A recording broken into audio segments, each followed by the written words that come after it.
Hello there. How are you? What are you doing? Wait. Welcome to another episode of Video Game Lore. We're going to be talking about one of the most intriguing pair of characters I've ever seen in a video game. Their story and the questions that surround the two are indicative of the video game that they're from. You see, Trokia Games started a rather ambitious project.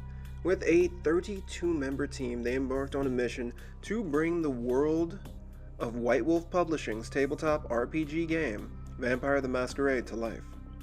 The World of Darkness, as their collection of games set in the same world is referred to, is a host of a slew of monsters hiding in the darkness just out of sight of the common everyday person.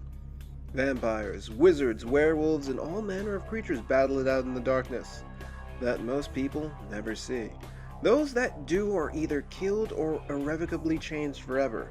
Out of all the creatures that bump in the night, the game focuses on the politics of the vampires. The story begins with the transformation of a normal human into a fledgling vampire. Sadly, you don't get to find out much from your sire. Your sire, dead, you're thrown out into the world of monsters as one just struggling to survive and thrive in the new life living under the rules of the Masquerade. This philosophy that is stated quite vulgarly, but effectively, by your first true ally within the game, Jack. Cool. Now, if you want a lesson on how really not to act, take notes from those Sabat assholes. You're a big bad vampire. Yeah, great, congrats. Now keep it to yourself. You go roar and you beat your chest, and that's what you can expect.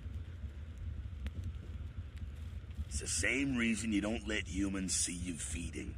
It's why the wolf doesn't want the sheep to know he's there. It's also why you don't go juggling dumpsters or outrun the 815 from Sacramento, and it's why you didn't know any of this when you woke up this morning. Keep our secret, and you make things easier on all of us. We're living in the age of cell phone cameras. Fuck-ups ain't tolerated. From then on, it's you against the world, only able to trust yourself as you begin to slowly fall into a political game that is far, far above your pay grade. A host of interesting characters are introduced, but none more beguiling than Jeanette and her sister Therese. At least to me. Perhaps that's because of their bloodline. I mentioned earlier about our sire, the person who brought us into the world of the undead. Well, depending on the specific clan we choose at character creation, we will take on certain abilities that not all vampires are privy to. These disciplines range from bestial transformations, the power to dominate minds, disappear from sight, or even summon creatures to do your bidding. Despite the power a discipline gives you, there are other, more meaningful, in my belief, changes that a bloodline can have on you. One only has to look at the Nosferatu to understand what those are. The damnedest of the damned, the Nosferatu, are disfigured and have a frightening appearance. This means that they can only use swords, and should they be seen by humans, they will violate the Masquerade. Due to this, however, the Nosferatu have become very gifted at sneaking and hacking, which means they have information on almost everything and everyone. They gather information not only as a means of survival, but out of pure pleasure as well. The Nosferatu are ostracized by other vampires due to their appearance, but also their ability to dig up dirt on everyone. This doesn't stop the leaders of other vampire clans to come to them when they need information, however. You see, they're antediluvian. Their progenitor passed on his hideous visage to all those who share his bloodline. Similarly, all of the other bloodlines are affected by their antediluvians. The Malkavian, the bloodline that Jeanette and Therese belong to, are clinically insane. The mental illnesses venture from mild schizophrenia to near catatonia. Their antediluvian Malkav was touched by madness. His attempts to peer past the veil of reality caused this and is passed on to his bloodline. However, his attempt did give him and his children the ability to see the hidden truths of the world. I don't know what hidden secrets of the world were revealed to the twin sisters, but their stranglehold on the Santa Monica scene and their growing power base are enough to make them power players in LA. I'll let Mercurio describe the sisters. I feel like he has the gist of their personalities. Therese I don't like, but I can respect her. Jeanette's different. I don't know what to make of her. She's a little, you know, in the head. I don't know. Therese is, well, like you. And I would think so's Jeanette. But I hear rumors about her. Call me old-fashioned, but I just can't talk about that kind of thing in front of a woman. Alright, Jeanette got a body built for bedrooms. And I got close acquaintances says they conquered that territory. But I asked the main man, and he says you types, you know, can't or don't or do that kind of thing. Anyway, whatever she is, I hear Jeanette's a wild girl. One twin commands respect, and the other with a body that commands, well, something else. Our first encounter is with the more provocative of the sisters, Jeanette. You can guess how she attracted the man you're looking for. What do we have here? Another scrumptious young plaything straight out of life and into my club? You smell new, little girl, like fabric softener dew on freshly mowed astroturf. Oh, I'm not frightening you, am I, duckling?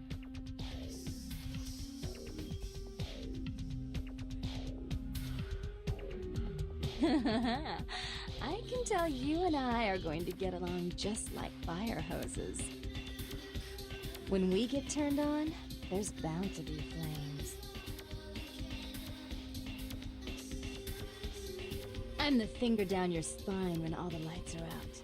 I'm the name on all the men's room walls. When I pout, the whole world tries to make me smile. And everyone always wants to know who is that girl.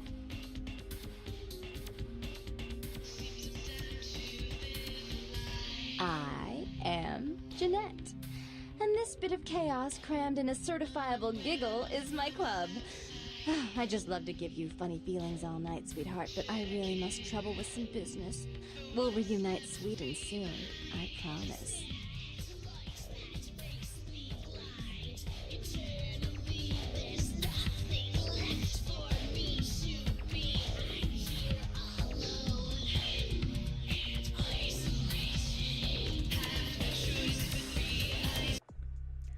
Getting along like fire hoses. That's a new one. I'm just gonna, jot that down for future reference.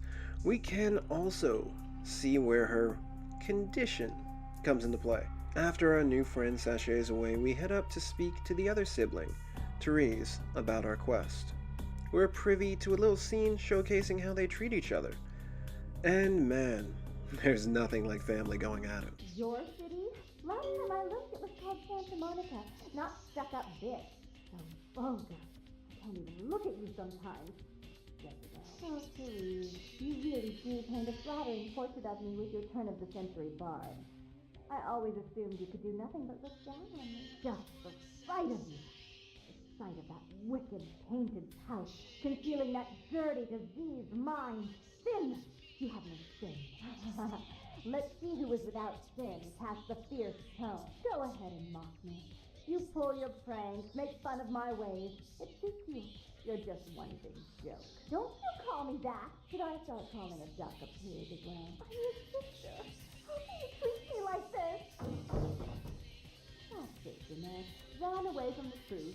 I'll take care of everything, as always. After a fairly entertaining conversation, we come to meet Jeanette's more reserved sister. Mercurial was right. You'll learn about her need for everything to be neat and orderly soon enough. I'd like to take the time to point out the painting on the wall. Yeah, we're going to come back to that.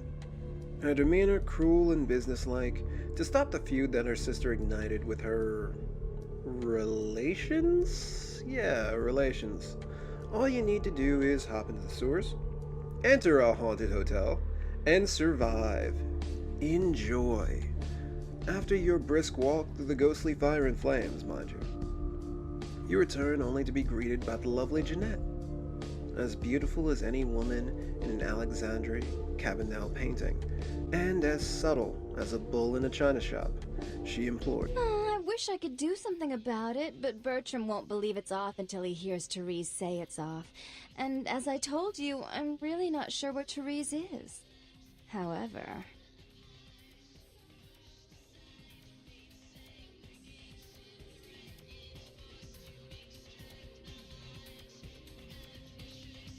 know Gallery Noir down the street. I happen to know there's a charity event being organized there. Lots of influential Santa Monicans slithering in for token appearances.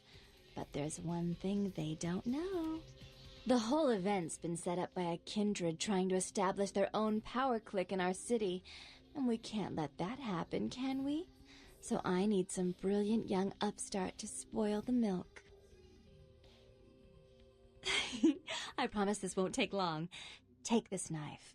Give the paintings in the gallery a good slashing. Don't get caught, and don't turn it into a massacre. And steal the charity box, would you? Buy yourself something velvet.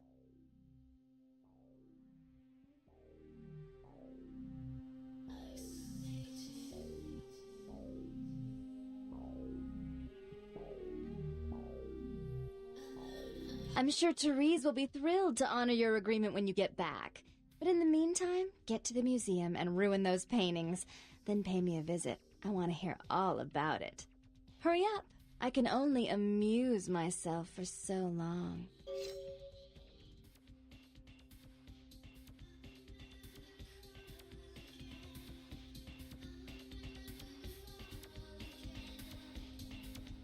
Oh, and there was something about the paintings. What was it? I can't remember. So, driven by her honeyed words, or, a need just to placate her, you'll head off to an art gallery to slash paintings and steal the collection box. What a noble vampire we are, aren't we? After you take care of Officer Friendly, you can set about destroying priceless pieces of art. Those pieces are not of beautiful actresses or colorful landscapes, but of Cain, the father of all kindred. The first murder, his subsequent punishment, finding the love of his life and discarding her like a used blood bag. After your violent act, you're rewarded with blood, although not in the way you'd imagine. Enjoy. With that out of the way, it's time to return to the club and talk, not to the Sister of Sin, but to the stone woman herself, her expression far more than any statue. You. What were you thinking? How could you give her that item from the hotel? Do you know what she did with it? She threw it into the Pacific. Do you know what this means? It means that I can't get rid of the spirit now, which means that that property is useless to me. To make matters worse, someone's just gone and ruined my event at the gallery. Shut up! I thought I could control my sister as long as Tongue was out of the picture, but nothing's changed. Because of them, I'm in a worse position than I was before. The Ocean House is worthless. So our business is forfeit. The feud is on.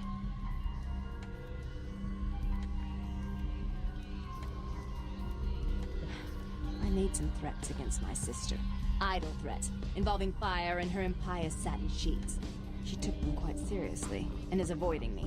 I want to meet with her, and explain that they were said in the heat of the moment. I asked her to meet me at the Surfside Diner, to reconcile, but I'm busy with the club and my other endeavors. I'd like you to go to the diner and promise her that I don't plan to take any action against her. Wait for her in the back booth, near the phones.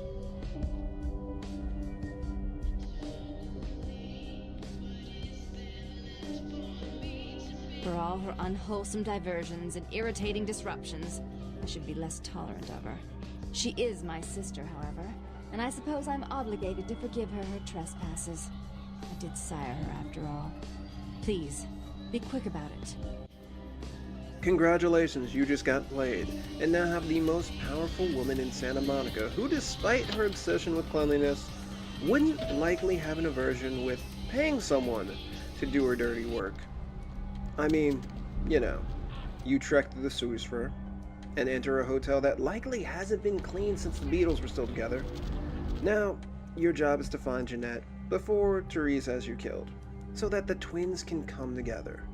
You'll enter the diner and head off to the back as instructed, but you'll notice Jeanette isn't there. But hired hitmen are. After the ensuing chaos, a phone will ring.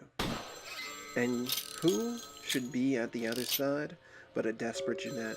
Her sister has finally decided to get her hands dirty for a change. So relieved you're safe. I wanted to warn you when I heard it was a setup, but Therese pulled a gun on me and I locked myself in the bathroom and she's threatening to kill me and you have to help me.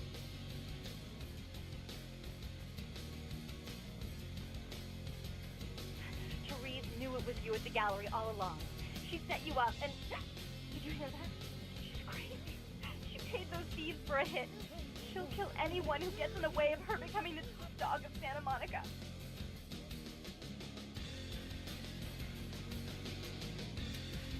Hurry! I don't know how much longer I have!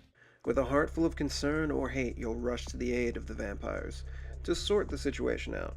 At this point, I would like to say that those of you who haven't played the game and hate spoilers, well, why have you watched this much?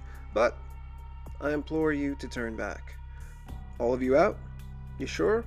Okay, here's the scene you're greeted with.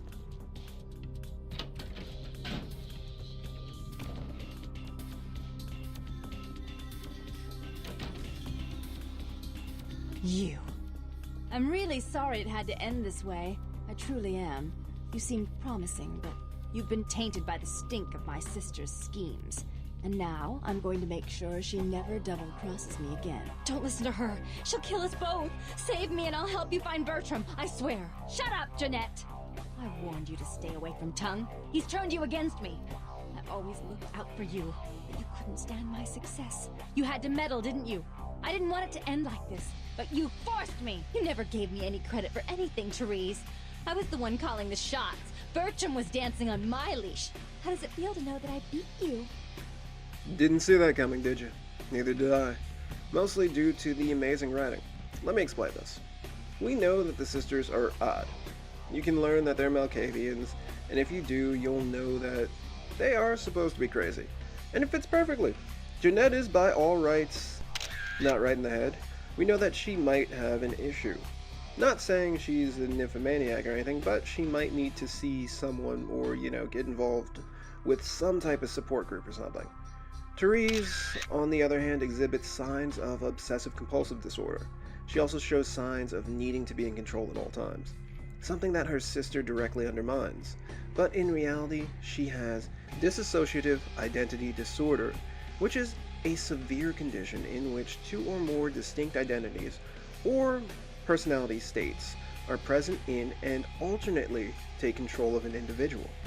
The person also experiences memory loss that is too extensive to be explained by ordinary forgetfulness, which, probably explains why Therese isn't scraping her skin off at knowing that Jeanette had sex with Bertram Tongue, who is a Nosferatu, by the way. I'd still be in a fetal position, although a particular Nosferatu lady does hold a special place in my heart. Now that that's broken down, let's continue with the tragic tale of the Baroness of Santa Monica, from Therese's point of view. Isn't it obvious? I'm about to rid the night of this deviant, backstabbing whore. Do you realize that despite her condition, she still fornicates with kind, no less? So despicable. So unclean. You're one to talk, dear sister. Or should I say daddy's little girl? Do you want to know just how depraved the Baron of Santa Monica can be? Shut up, Jeanette. You'd love the world to think you're a saint. When you thought I was asleep, I used to hear Father come in at night. I heard him whisper how much he loved you in your ear before he... Don't finish that sentence, or you're dead.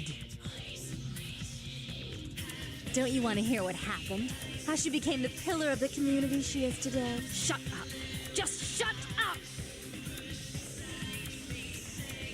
That's right, Jeanette. No one wants to hear your lies. I was the good girl. You were the wicked one. And despite that, I've always covered up your mistakes. I've taken care of you. And this is how you repay me, taking care of me. You've done nothing but keep me down. Blame me for every mistake. Did you expect me to let you rule my life until the end of time? No, sister. You've had it coming since our last sunrise. Is that right, dear? If it wasn't for me, you would have never survived this long. Remember? They tried to separate us, but I refused. I chose this life and brought you into it so that we could stay together. Obviously, you've forgotten. She's a control freak. People, things, emotions. If she can't control something, she gets rid of it. And you're a wild animal. You'll rub up against anything that'll take you in for the night. Then when you're stuffed and bored, you bite the hand that fed you. As I said, to trust Jeanette is to trust a famished jackal not to eat you while you sleep. Therese will never let you live. You've disappointed her. I used you, yes, but I didn't try to have you killed. Therese has no problem with killing, do you? Remember Father? Father loved me. I was a good girl. I always did what I was told. You always hated that he loved me. You disobeyed him. You brought men home when he wasn't there. You were an awful daughter to him. I was always good to Father, but Jeanette made him miserable. Over the years, it all became too much for him. I think she broke his heart, so he killed himself right in our room. Killed himself? Therese, you placed his finger on the trigger once you blew his mind all over the silly clown wallpaper. Right after he found me in your bed and thought I was you. He was always angry at you. You drove him to drink. When he died, he was in torment. As I recall, he died with a smile on his face. As you shouldn't. I'm afraid, sister, I must write your ending in this family's saga. And I want you to know I do so with great anguish and disappointment. I had such hopes that you'd change for the better with my guidance. So sweet, sister. Is this how it has to end? I admit I always knew this night might come. Well, any message you want me to give Father? An apology? A love letter?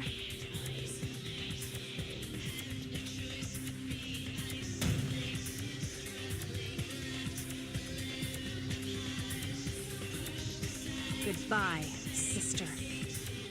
I had to do it. You do understand. It was her or me. The wicked temptress drove their father to suicide. Gripping, but not exactly the whole story. You'd love the world to think you're a saint. When you thought I was asleep, I used to hear Father come in at night.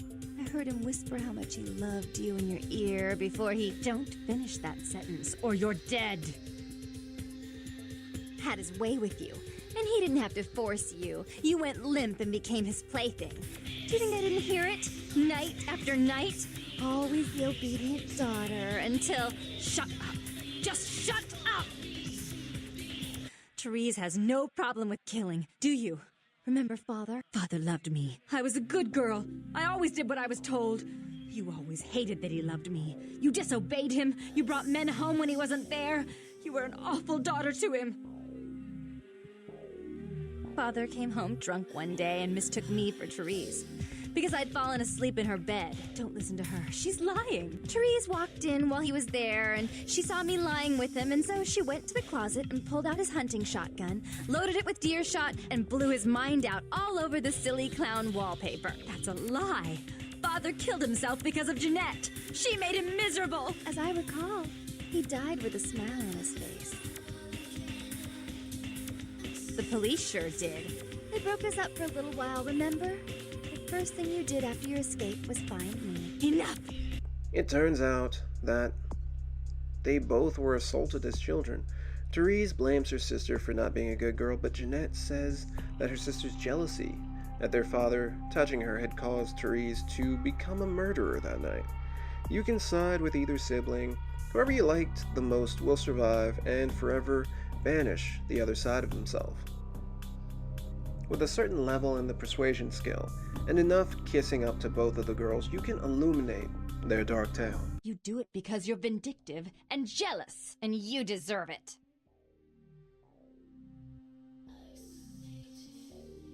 If she would stop treating me like a child, if she would start behaving like a rational adult.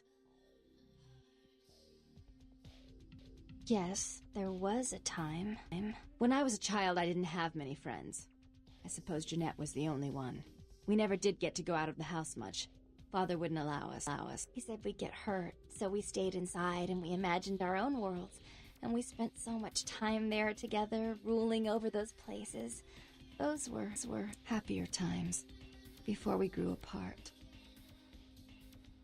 I never did. No, I guess I don't. Jeanette, if I were to offer you equal control in Santa Monica, would you quit consorting with Tongue? I'll stop working against you with him. But since I've got him in my pocket already, there's no reason for me not to pay him a little visit once in a while, when he can be of use. That's not a bad plan. There's just one more thing. I want to be in charge of Santa Monica, but only publicly. I want you to continue to convince others that our relations are strained. That way, we know who our enemies are. I agree. Take it. I'd hate to look at it again and think of what almost transpired. I suppose now that Jeanette and I have settled our differences, I'll call off the feud with Tongue. Bertram's hiding in an empty oil tank at the old gas station. I'll tell him to expect a visitor, and I'll ask him to be extra nice. Please give Santa Monica's regards to the prince, and keep your tongue tied about what happened tonight, or we'll have to kill you. There you have it. Alone, trapped at home with an overbearing father as their only company, the sisters dealt with their plight together. Sources indicate that Therese was most likely the dominant personality that coped with the pain and loneliness by developing Jeanette, the bad girl, but also the fun girl that she could play with and escape. Then, the death of their father happened, either from a self-inflicted wound or a murder. We as the player urge the two to move on and forget the semantics and work together. If you don't check the sources and just play the game, you'll wonder from start to finish of the game what people's hidden agendas are. From beginning to end, Vampire the Masquerade asks you, who is being truthful and who's lying?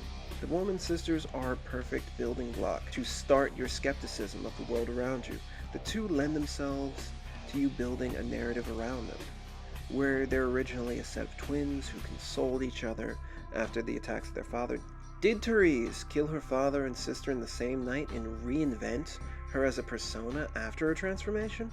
If Therese was the original who invented her sister out of loneliness, did her transformation polarize the two halves, making Therese the Puritan, whereas her belief that her sister was promiscuous lead to the sex bomb that her sister is today?